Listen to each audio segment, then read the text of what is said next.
Inihahandog ng pangkat ikalawa mula sa Bibian Ponce. Nobela ng El Filibusterismo sa nobela ni Carlos Jose Rizal.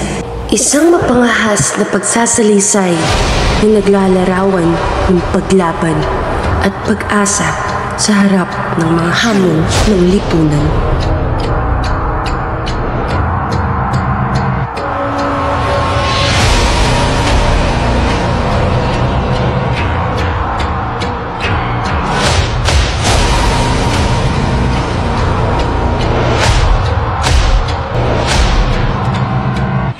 Panata 1 sa Cubierta. Bakit gumagawi sa dakong iyon ang iyong hangal na timunel? Mababaw po sa bahaging iyon, Ginang. Abay pakibilisan, magtingtulin pa ng makina. Maraan po ang patakbo ng makina dahil daraan po tayo sa palayang iyan. Nangyari lang kung walang matinong lawad sa Pilipinas. Napakadali lamang solusyonan ng problemang iyan. Hindi kailangan gumasta na salapi. Ipagpamanin mo, Ginong Simon, ngunit ang iyong naisip ay nangangailangan ng napakalaking halaga at nangangahulugan ang pagkasira ng ilang kabayanan. Ang pagsira ay maano. Ngunit paano ang perang gugugulin? Gamitin ang mga bilanggo sa pagtatrabaho. Huwag bayaran ang kanilang trabaho para makamino sa pamahalaan. Ngunit hindi pa rin ito sasapat. Gamitin natin pati bata at matatanda. Lukuhin ang ating mga sarili. Alam kong alam nyo na ito lang ang tanging paraan. Ang mahihina ay mananatiling mahina at ang malalakas ay mananatiling malakas kahit lumipas ang panahon. Senyor Simon, yung naisip na paraan ay magbubunga lamang ng kaguluhan. Kaguluhan? Bakit? Nagarisa ba ang bayang Egypto? Ang Hudyo laban kay Titos? Akala ko ba'y may nalalaman kayo sa kasaysayan? Kailang ulit nang nangyari ang pag-toxic sa Bible. Matagal nang nangyari iyon. Isa pa, naipagawa lamang ito sa pamamagitan ng stabilitang pagtatrabaho sa ilalim ng latigo ng isang uldog. Ngunit ang nangyari niyo po, ay maaaring mangyari ulit ngayon. Hindi! Ang sabi ko ay nasabi ko na.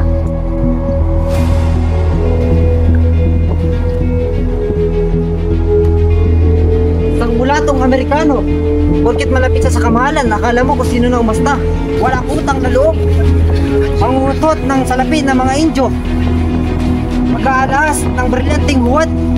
Ano nang kalagayan ni Kapitan Char? Ayaw niyang magpagamot. Gusto niya akong papuntahin ng San Diego upang tingnan ang kanyang mga paupang-bahay. Siguro ay sulsol iyon ni Padre Erin. Pinalis niya ako agad upang malaya siya makaitit ng opyo. Ang salot na opyo, kasalanan ito ng mga Tsino. Mga Tsino na walang alam na kahit isang Latin na salita. Siya nga pala, kamusta na ang inyong mungkahing magkaroon ng Akademya ng Wikang Kastila? Sa palagay ko'y mahihirapan tayo sa isang yan. Huwag kayong mag-alala. Matutuloy po ito. Hinihintay na lamang namin ang permiso ng Kapitan General matapos makipagkita kay Padre Irene. Tutol si Padre Sibilia, kaya't baliwala rin yan. Tutol nga po, kaya nga po siya'y narito upang makipag-usap sa Kapitan General sa Los Baños. Naiintindihan ko, subalit kahit bigyan ko kayo ng permiso, saan naman kayo kukuha ng pundo? Sa ambagan po, maging ang mga guro ay hati sa Pilipino at Kastila.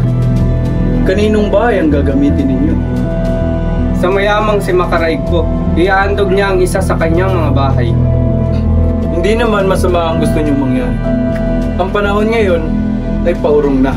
Noong panahon namin, kami ay nag-aaral kahit paano ng wikang Latin sapagkat ang aming aklat ay nasusulat sa wikang Latin. Nasa wikang Kastila ang inyong mga libro, subalit hindi tinuturo sa inyo ang wikang ito. Mas masama ang panahong ito kaysa sa panahon nating mga magulang. Aitas parentum peorabis, tulit nos niceros. Ang mahirap sa mga matatanda, puro masama ang kanilang nakikita, ni hindi man lang nila nakita ang magandang maidudulot nito sa atin. May iba ako. Anong sabi ng tiyo mo tungkol kay Paulita? Pinagalitan niya ako sa napili kong mapapangasawa. Kako wala naman siyang mapipintas kay Paulita. Maganda, mayaman at mabait kahit na siya isang ulila. Oo nga naman, napakayaman, magiliw, marangal, at walang kapintasan liban lamang sa isa. Ang kanyang tiya, si Doña Victorina. Tama! Alam mo bang hiniling niya sa akin na hanapin ko ang kanyang asawang si Don Tiburcio? Sigurado akong nangako ka upang hindi mawala sa iyo si Paulita. Oo na! Problema kasi sa amin nagtatago ang kanyang asawa. Iyon ang dahilan kung bakit ayaw umakyat ni Tio sa taas ng kubyerta.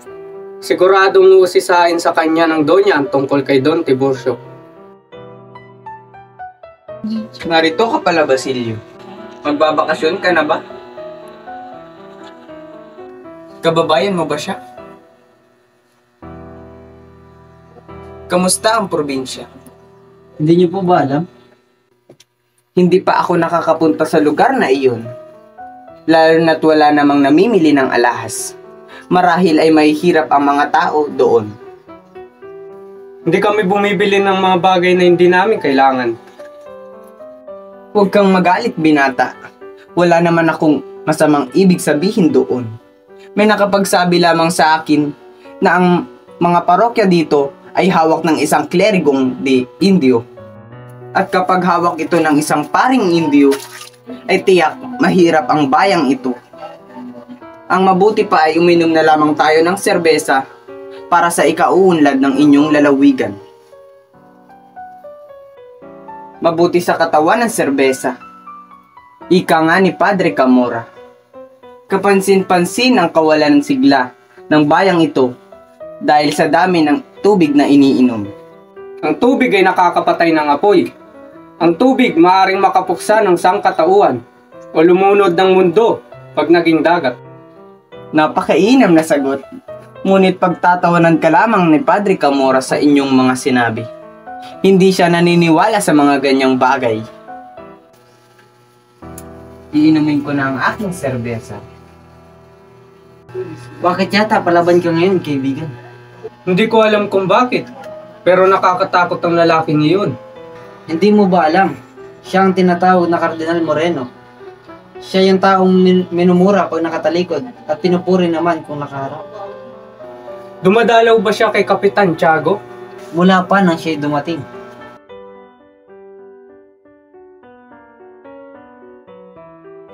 Padre, baka sabihin ng mga praile na ayaw niyo silang makalubiho. Ganun ba? O siya, sige. Susunod ako sa inyong kapitan. Aasahan kita, Padre. Don Celia, Po, Padre. kay tawag nga ang aking pamangkin si Isagan. Magmadali ka. Opo, masusunod po. Ipinatawag niyo raw po ako, Tio Padre. O mabuti at narito ka na. Napilitan akong pumayag sa kahilingan ng kapitan na pumanhik sa kuberta. Kaya ikaw, iwasan mong makipagkita sa kapitan upang di ka maanyayahan sa kuberta. Opo, Tio Padre. Siya, sige, at ako'y alis na. At baka akalain ng iba na inaabuso natin ang kagandahang loob ng kapitan. Oo nga pala, Kapitan. Alam mo ba kung ako ng lawas na patay ang isang nagngangalang Ibarra? Navarra o Ibarra? Siya nga, Kapitan. Saan nga ba dito, Kapitan? May naiwan kayang bakas dito sa bukid? Tumingin kayo sa dakong roon. Ayon sa kwento, 13 taon na ang nakalipas. Pinutugis noon ng mga kawal si Ibarra nang siya'y tumalon sa lawang ito at pagbabarilin hanggang sa siya'y maglaho sa kanilang paningin. At sa dakong iyon sa may pangpang, ang tubig ay nagkulay dugo. Ayos lang po ba kayo, Ginoong Simon? Pinakamurang libing. Hindi po ba, Padre Camora? Ang isang pinipisteroid kailan may hindi magkakaroon ng maraming. Ayos ka lang po ba, Ginoong Simon?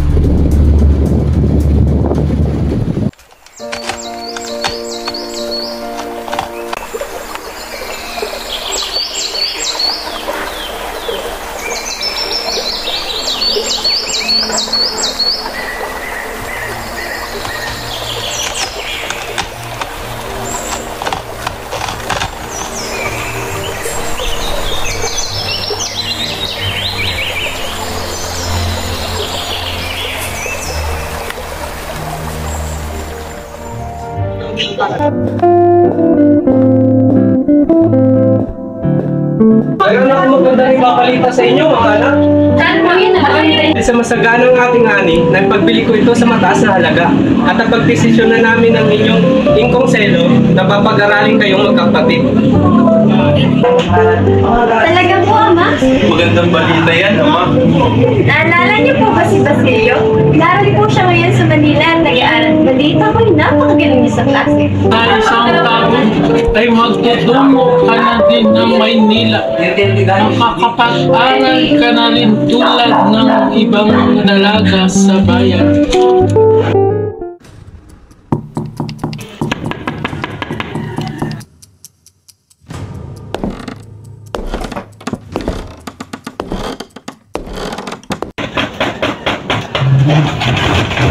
Telesforo, mabutit nariyan ka. Ang anak mo si Thales, nariyan ba? Oo, andito po siya. Ano po bang kailangan niyo sa kanya? Hindi mo pa ba kami papapasukin? Pasensya po, Padre. Tuloy po kayo.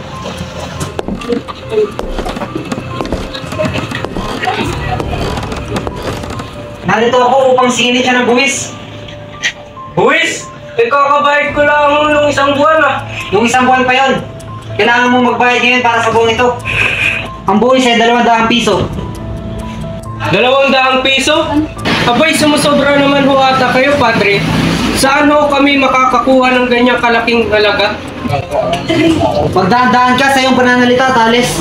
Isa pa, hindi ko na problema yon. Kapag hindi kayo nakabayad ng buwis sa tamang oras, papalayasin namin kayo at ipapasaka namin sa iba ang lupaing ito. Pagawa niyo ang lahat dahil ako'y mangmang. Hindi, Ama. Dapat nilang malaman ang lupang ito ay pinaghirapan natin. Eso es absurdo. Kung ayaw niyong magbayad ng buwis, may pang gawin na lamang nating Guardia Civil ang anak mong lalaki. Dakpin siya. Wag! Wag ang aking anak! Bitawan niyo siya! Bitawan niyo aking apo! Huwag kang makialam dito, tanda! Iko! Ingkong, bitawan mo ako. Anong ginawa niyo kay Ingkong? Tumahimik ka. Ama! Si Tano! Aking apo! Apo! Huwag kang umalis! Pero Ingkong, kailangan ko po itong gawin. Sana po'y maintindihan ninyo sa tawag. O apo! Pagkatapos dumaong ng Bapor Tabo, si Basilio ay bumaba at nagtungo sa bahay ni Kapitan Tiago, kung saan siya ay sinalubong ng mayordoma at ibinalita ang pagkakawala ni Kabesang Thales at ang paninilbihan ni Julie.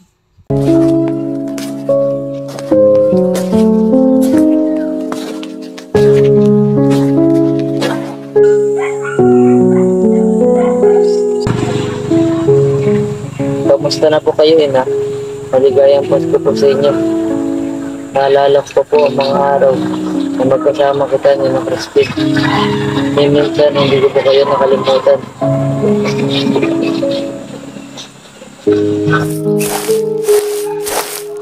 Sinong nandyan?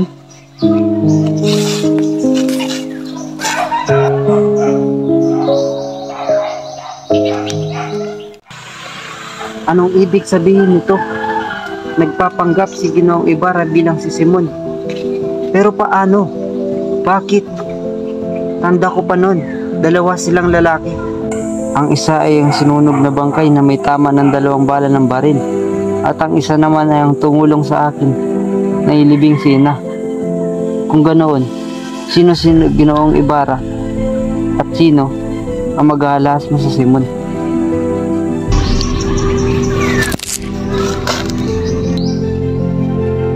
Sinong nariyan? Sumagot ka!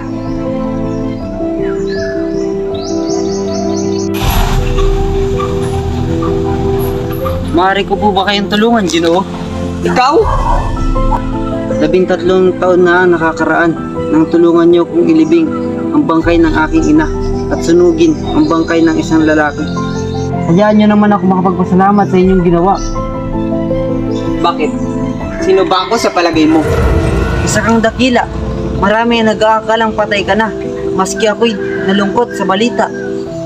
Pero heto ka ngayon, nasa aking harapan. Ngayong alam mo na ang aking lihim. makakasagabal ka lang sa aking mga plano. Hindi ako makakapayag na sirain mo ang aking mga plano. Ngunit hayaan pa rin kitang mabuhay ngayon. Alam ko naghirap ka rin tulad ko. At alam kong may utang ka pang dapat singilin. Bakit hindi tayo magtulungan? Ngunit, Ginoong Simon, ang hirap kasi sa inyong mga kabataan. Wala kayong ibang ginawa kundi purihin ang mga Kastila. Masyado kayong mapangarapin. Akala nyo ba'y makukuha nyo ang pantay na pagtrato na inyong inaasam? ang gusto lang naman namin mag-isa tayong lahat. Isang kahangalan. Kaya dali ninyong malinlang ng kanilang matatamis na pangako. Basilio, kailangan ko ang tulong mo. Gamitin mo ang iyong talino't lakas upang maituwid ang naglilihis nilang landas. Salamat, Ginoong Simon. Ngunit, ang nais ko lamang ay maging isang doktor. Kinalimutan mo na ba ang nangyari sa iyong ina't kapatid? Hindi. Ni minsan hindi ko sila kinalimutan. Ngunit, wala akong magagawa. Wala akong pera. Wala akong pangalan. Tutulungan kita. Bakit? May mangyayari ba sakaling magiganti ako sa kanila? Mabubuhay pa ba sila? Maraming tao lamang ang madadamay. Isipin mo, kapag natuloy ang ating plano, mabibigyan mo na ng katarungan ang iyong mahal sa buhay. Ngunit, ang gusto ko lamang ay matahimik na buhay. Hindi ba pwedeng ipaubayan na lamang natin ito sa nakakataas? Ang pagpapaubaya ay isang karuwagan. Walang maaalipin kung walang magpapaalipin. Bakit sa tingin mo, kapag nagkaroon ka ng sariling pamilya at tahimik na buhay, masasabi mo bang malaya ka na? Iyon na ang desisyon kung anong gagawin mo sa lihim ko. Ngunit, kapag nagbago ang isip mo, ay laging bukas ang tahanan ko para sa iyo. Marami pong salamat sa inyong paagap, Ginoong Simon. Mauna na po ako sa inyo.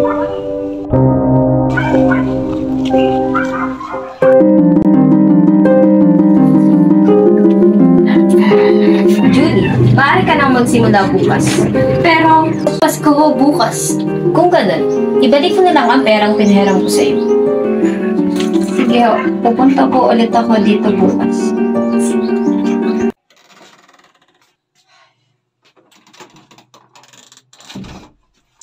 Mga Indyo nga naman. Wala na ginawang maayos at kahanga-hanga. Walang angking talino ang mga Indyo na dapat ipagmalaki. Dahil kung ganun, masasawi lamang sila. Huwag na natin pagdamitin ang mga bilanggo. At sa halip ay magbag na lang sila para makatipid. Tama nga ho, napakaganda ng inyong panukala. Ano ba yan? Anong gagawin ko? Paubos na ang aking oras sa pagpapasya. Kailangan ko na itong pagdesisyonan.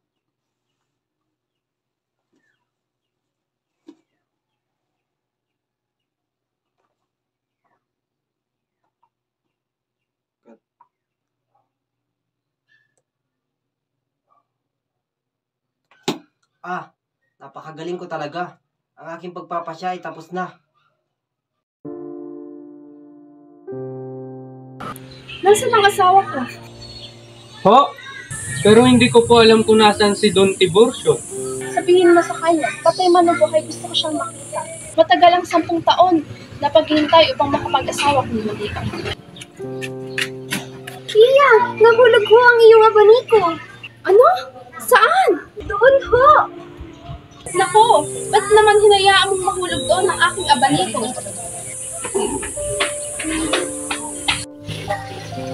Kaya nako, buti na lamang at nagkaroon din tayo ng oras na makag-isa. Hirap ka ba sa akin? Kaya ka ba nagkakaganyan dahil sa pagsama ko kay Juanito? Kaya ang aking tiya lang naman ang may gusto kay Juanito Ikaw nga dyan, kung kani-kaninong magagandang ilag mo nalang ibinatali ng iyong mga tingin. Hindi mo nga ako pinapansin na palabas mo ako. Sa tuwing pinagmamasdan ko ang kabundukan ay nakakaramdam ako ng kalayaan. Pangarap ko na makitang malaya at maunlad ang aking bayan. Pangarap? Pangarap? Ang sabi ni Tia Torina, kailan may hindi mahahawa ang pagkabusabos ng bayang ito. Isa naman kasi siyang hangal. Hindi siya mabubuhay ng walang alipin. Paano kung walang mangyayari sa inyong pinaglalaban? Makinig ka sa akin, Paulita. Alam mo kung gaano kita kamahal.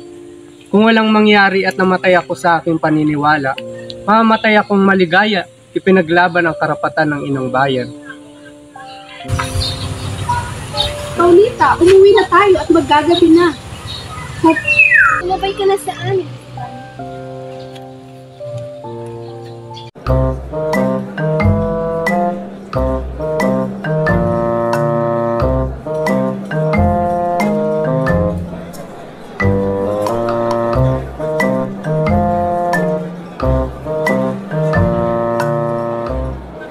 Kaninang umagay nakipagkita ako kay Padre Irin at sinabi niya sa akin na nangyari sa Los Baños.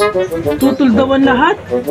Ngunit hinayaan na lang nila para lang kataas-taas ang lupon ng primarya ang magdesisyon. Ngunit hindi naman kumikilos ang lupong yan. Sinabi ko rin yan kay Padre Irin at sinagot niya ako, malayo na raw ang ating narating. Kung makukuha natin si Don Custodio sa ating panig, ay makakamit natin ang tagumpay. Sa papaanong paraan? Dalawang paraan ang sinabi sa akin ni Padre Irin. Ang inchik na si Kigora. Ang mananayo na si Pipay. May isang paraan pa.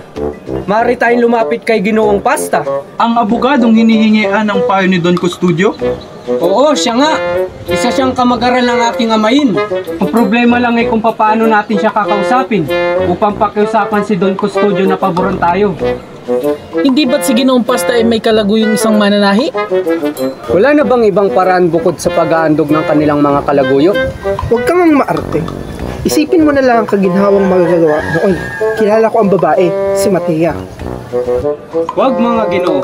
Gumamit muna tayo ng mabuting paraan. Ako ang kakausap kay Ginoong Pasta.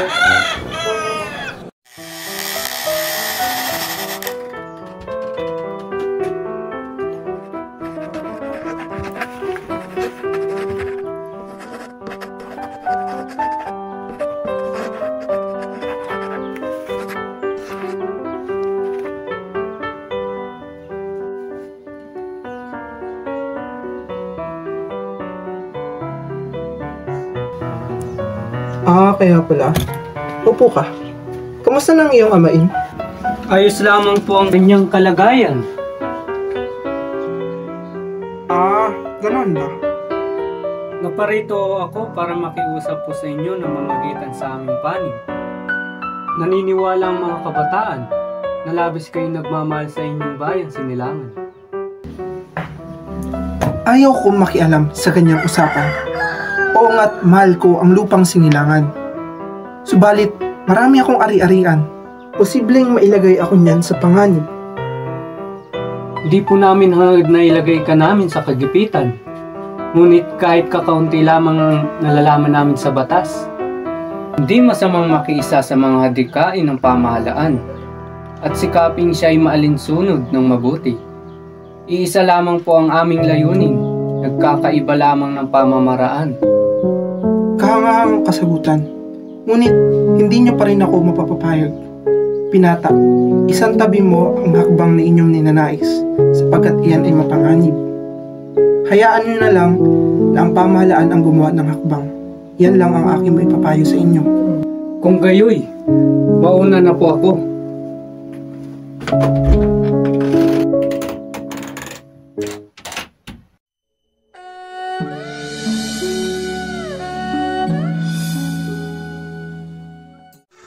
Nasaan na ang 7,000 pisong iyong inutang? Wala pa ako, Pela. Empleyado, opisyal, pinihente, sundalo, lahat sila utang sa akin, Pela.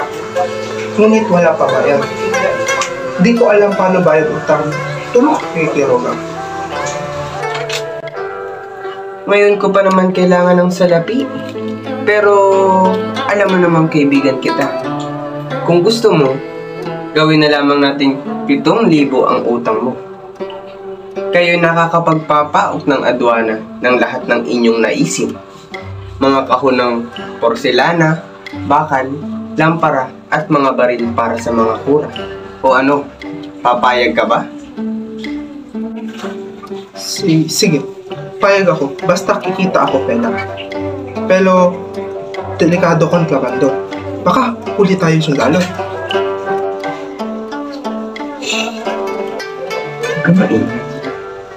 Ngayong gabi, may darating na ilang kamulan. Gusto kong tulungan mo kung itago yun sa iyong mga bodega. Takot si Kiloga. Meron ako balil, pero pag hawak ko, pikit aking mata. Kung ayaw mo, madali akong kausap. Pero, magbayad ka ngayon din sa utang mo. Sige. Ako hindi natakot. Tulong na Kiloga sa kaibigan. Pero, ikaw ingat ha. Pag mo damay Kiloga. Huwag ka mag-alala. Sagot kita. Nakakainis talaga. Hindi na ako babalik doon. Sinusumpa ko na ang pag-aaral.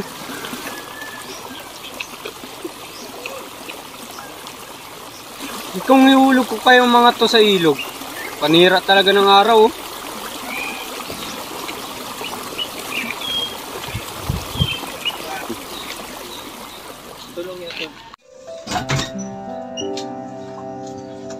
Anak, bakit nandito ka pa? Hindi ba't may klase ka pa? Hindi na ako papasok. Pinaya ako sa buong klase.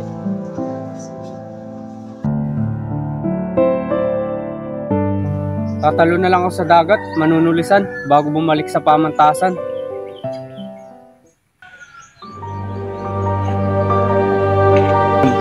Maaari mo ba akong matulungan makarating sa Hong Kong? Halika't samahan mo muna ako kay Iris. Ang mga pulbura, nasa mga sako. Ang mga bomba, sa kandanan lahat. Mabuti, lumakad kayo ngayon ding gabi at makipag-usap sa tinyente. Sasabihin niyong kabesa at siya ay sasagot ng Tales. Bakit po? Meron po bang bagong mangyayari? Oo, mangyayari ito sa linggong papasok. Subalit hindi pa ang Dan Distreto. Akala ko hihintayin hanggang Kwaresma. Hindi na natin sila kakailanganin. Kapag ipinagpaliban pa ay marahil patay na si Maria Clara.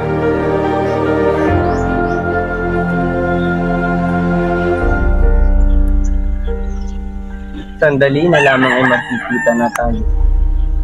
Himagsikan ang naglayo sa iyo sa akin. Himagsikan din ang maglalapit sa atin. Nasa akin na ang tagumpay. Hindi na ako maaaring umuwi.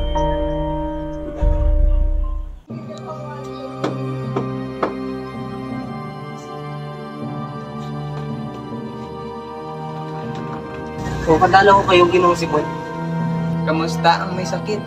maluban na ang kanyang kalagayan. Mahina na ang kanyang pulso at hindi na rin tumitibok ang kanyang puso. Wala na rin siyang kaganaganang kumain. Kumalat na ang lason sa buo niyang katawan at maaari na siyang malagutan ng hininga anumang oras. Makinig ka sa sasabihin ko, Basilio. Mahalaga ang bawat sandali. Sa loob ng isang oras ay sisiklab ang revolusyon sa hudyat ko. Naihanda ko na ang lahat at natitiyak kong ako'y magwawag. Nandito ako para ialok sa iyo ang iyong kamatayan o ang iyong kinabukasan. At kanino ka papanig? May panahon ka pa para pumili. Naghihintay sa iyo si Kabesang Tales. Sasama ka ba sa amin o ituturing mo kaming kalaban? Anong pasya mo? Ano bang maaari kong gawin? Napakadali lamang, Basilio. Mamuno ka sa pangkat na papasok sa kumbento at kunin mo ang isang taong bukod tangi sa akin at kay Kapitan Tiago. Si Maria Clara.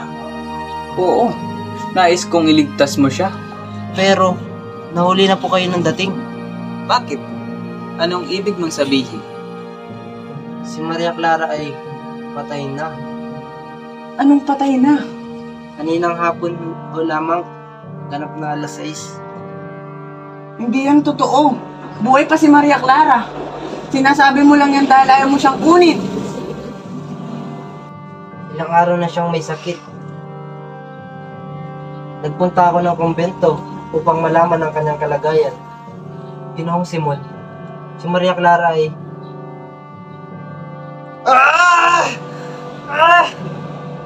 Ginoong Simon.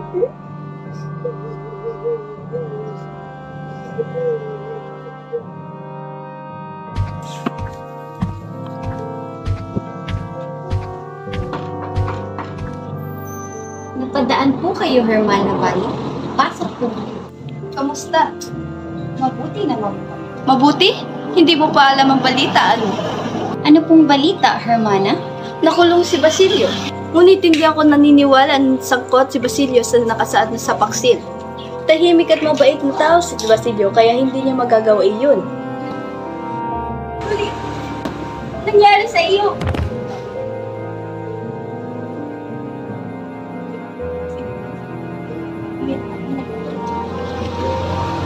Julie, naririnig ko ba ako? Ano nangyayari kay Basilio? Buti pa magdasal na lamang tayo sa kanyang kaligtasan. Pero, huwag kang mag-alala. Kasama mo ako. Julie, bilisan mo. Gagabihin tayo. Po, umuwi na lang tayo. Bumalik na lang tayo sa nayon. Hindi ba sabi ko sa'yo, kasama mo ako, kaya huwag kang matakot. Wala namang gagawin sa'yo si Padre Camara. Talagang taga-bukid ka lang naman. Parang awam nyo na po, Hermana Valley. Pauwiin nyo na po ako. Nauubusan ako ng pasensya sa'yo, Julie, ha? Huwag kang mangangal. Nauubusan ako sa'yo ng pasensya, Julie, ha? Huwag kang mangangal. Bitawan niyo po ako! Sige, pabayaan mo ipadampot si Basilio o ipabari sa daan. Ako lang naman ang nag-iisip para sa Pilipinas. Ang pagpapaaral ay masama. Napakasama sa Pilipinas. Dahil dito, tignan nyo. Ito ang nangyayari. Ito ang mga nangyayari ngayon. Ang Maynila ay punong-puno ng takot at pagkabalisa. Ang balitang napipintong paghihimagsik ay nagresulta sa iba't ibang reaksyon mula sa mamamayan. Ala, hindi napunta akin tindahan ng mga prayo. Meron pa naman ako mga bago paninda. Napakasamang pangyayari nito. Napakasama. Ay naku. Alam pala. Alam ni Ginoong Simon ano dapat ko gawin para sa aking tindahan. Tsaka kailangan ko na rin siya makausap. Alam niya kung anong dapat gawin sa baul na kanyang inilagay sa aking tindahan. Ganun na rin ang kanyang ibang mga gamit na pinatago sa akin. Tama. Pupuntahan ko siya.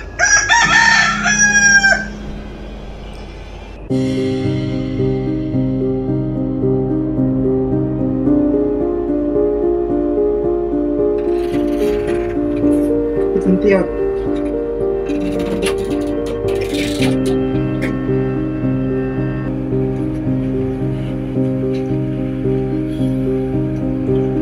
Magpakainaw.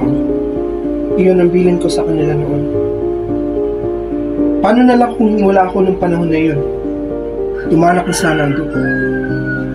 Ngunit naalala kita, Kapitan.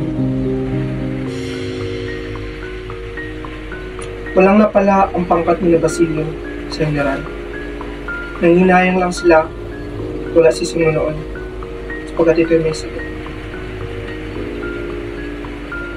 Nahuli ang pangkat ng mga kabataan. Kabilang na dito si Basilio.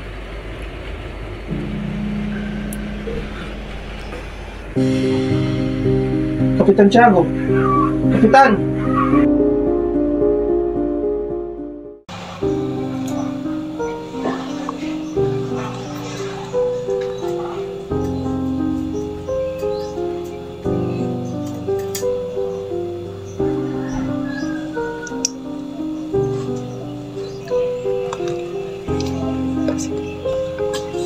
Basilio! Laya ka na! Sumunod ka sa akin. Hinihintay ka ni Maestro. Maestro? Sinong maestro? Makikilala mo siya kapag sumama ka sa akin. Narito na po kami, Maestro. Iwan mo muna kami. Ginoong Simon? Basilio, mabuti't laya ka na. Ginoong Simon, isa akong masamang anak at kapatid. Kinalimutan kong sila'y pinaslang kaya ako'y pinarasahan ng Diyos. Ginoong Simon, nakahanda akong magiganti at bigyang katarungan ang kanilang pagkamatay. Magaling! Tama yung gagawin mo. Halika't sumunod ka sa akin.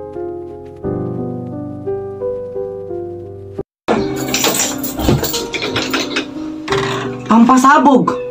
Tama! Nitroglycerina. Isang malaking kasiyahan ang magaganap. At sa ganap na alas 9 ng gabi ay sasabog ang bomba. Boom! Papatayin natin silang lahat. Bakit? Natatakot ka ba, Basilio? Hindi. Dahil ang mundo'y walang malasakit, bakit ko sila pagmamalasakitan? Nagmalasakit ba sila sa akin? Yan ang gusto kong marinig sa'yo, Basilio. Hintayin mo ko ng alas 10 ng gabi sa harapan ng simbahan ng San Sebastian. Tandaan mong sa oras pa lamang ng alas 9 ay dapat malayong malayo ka na sa Calle Analogue. Hanggang mamaya. Sige pa. Kawawang Isagani. Ano na kaya nangyari sa kanya? Dapat ay hindi ako nagkulang sa pagtitiwalang binigay sa akin ni Senyor Simon. At wala akong utang na loob sa mga taong narito. Nagpakabuti ako, ngunit anong naging kapalit? Mabuti nga't mamatay at magkadurog-durog kayong lahat.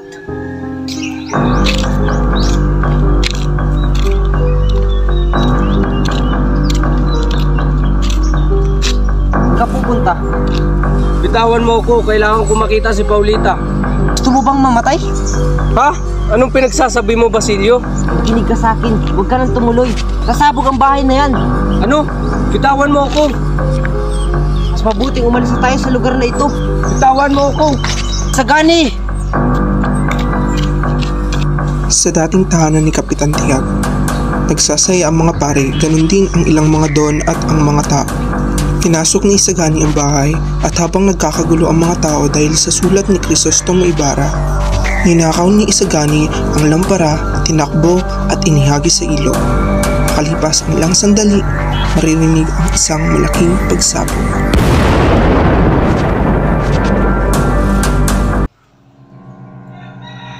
Tiyak na dito sila dadaan. Hindi dapat tayo mabigo sa lakad natin ito. Ngunit, nasan si Simon? Di ba't kailangan natin siya? Hindi na tayo maaaring matras pa. Pag hindi tayo kumilos, tiyak na mamamatay tayo rito. May tiwala kung darating si Simon. Halina't sumugod na tayo.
Sino namumuno sa inyo? Hindi ko alam.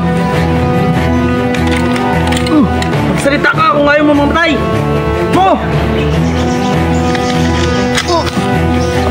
Magsalita ka! Aray! Simon! Ang magalas! Ibalita sa lahat ng magalas ang may pakanan nito. Madali! Wala na akong kailangan sa'yo. Patuloy na pinaghahanap ng mga Guardia Civil si Simon sa kanyang bahay kung saan matagpuan nila ang madaming armas at mga pulpulang armas at mga balaban. Si Tandang Selo ay sumali sa mga tulisan ngunit napatay rin ng mga Guardia Civil at ang Guardia Civil na nakapatay sa kanya walang iba kundi ang kanyang apo na si Tana. Padre, hinahanap ka po ni Senyor Simon. Salamat. Nasa silid ba siya? Opo, ano po, Padre?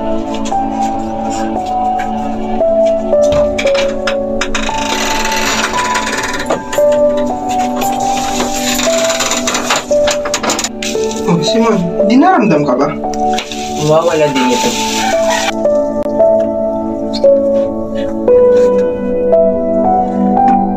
Diyos na mabaging. Anong ginawa ninyo, Senyor Simon? Wala kayong dapat ikabahala. Huli na rin naman ang lahat. Huhulihin rin naman nila ako, buhay o patay. Hindi ko ibig mahulog sa kanilang kamay. Makinig kayo, Padre Florentino. Sasabihin ko sa inyo ang aking lihim. Nalalapit na ang takdang oras. May mga pangontra sa lason, Ginoo. Huwag mo nang sayangin ang inyong oras. Ayokong mamatay na ang baon ng aking lihim.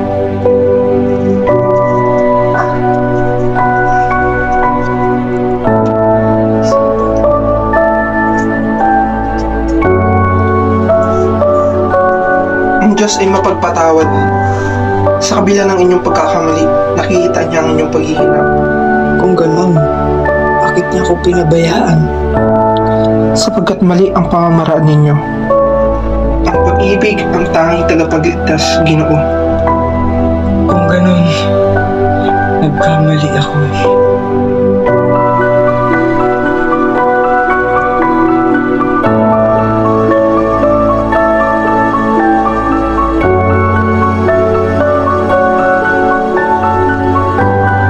Nasaan ang mga kabataang handang magpakasakit sa bayan? Nasaan ang kanilang mga pangarap at kasiglahan alang-alang sa kabutihan ng bayan? Hinihintay namin kayo, kabataan. Kayong mga walang bahid ng dungis, karapat-dapat, at isang karangalan. Padre, magsisindi na po ba tayo ng ikangan? Tawagin mo ang iba at magdasal na. Sige po. Kaawa-awa naman ng taong nagbubuyo sa kanya na maging masama. Pagkatapos mamatay ni Ibarra, na siyang kilala bilang Simon,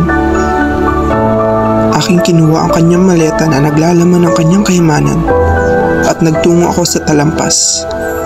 Agad kong inihagis sa karagatan ang maleta. Manatili ka na sana sa kailaliman ng karagatan na walang hanggan, kasama ang mga korales at perlas. Kung dumating man ang isang panahon na kailanganin ka sa isang dakilang mithiin, ilwa ka sana ng dagat sa pamamagitan ng utos ng Diyos.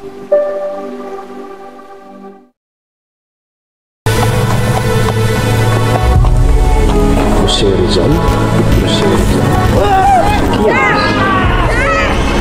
Huwag mo nang gawin ito. At saan ako Hugo Rizal ng Valencia ang nilalang ng Kieves para at saan ako Hugo ng Valencia ang nilalang ng para maglakihana ng libro ko mula Senyor, hindi ko akalain na kayo at si Senyor Simon ay isa lamang pala. Kayo ang diyablong matagal!